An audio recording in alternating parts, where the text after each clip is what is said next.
Some toys just don't understand why they're made. We've all played with toys that we didn't like, but there are some that were downright awful. Today we'll look at some toys that make us wonder who thought they were a good idea and why. We'll start with the first one, From Playtime to Pain.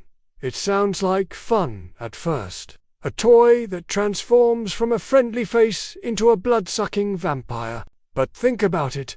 Kids, for many kids, the idea of a toy that can transform into a scary monster is terrifying. Imagine playing with this toy and then turning around to see it staring back at you with its sharp teeth and dripping fangs. Next up is another toy that seems like a bad idea. The Spit Take.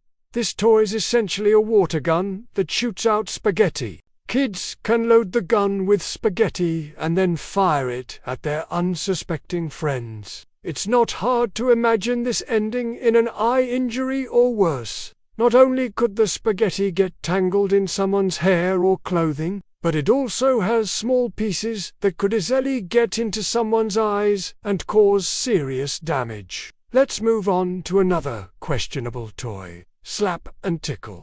You might think this toy would be harmless fun for kids to slap and tickle each other with. However, it can actually cause serious injury. The slapping motion could cause bruising or even broken bones if done with enough force. And the tickling motion could cause eye or ear injuries if it pokes someone in the face. Another strange toy is Finger Lash, which allows kids to flick their fingers like a whip. Not only does this toy encourage kids to flick each other with their fingers, which can cause pain and injury, but it also creates a false sense of security. Kids might think they're safe as long as they don't get hit in the face. But Finger Lash makes it easier for kids to flick each other in the face, causing potential eye or ear injuries. Next up is the Coffin Ledge Jumper, a toy that lets kids jump on a coffin-shaped ledge. It might seem like fun at first, but the design of this toy encourages kids to jump on top of coffins,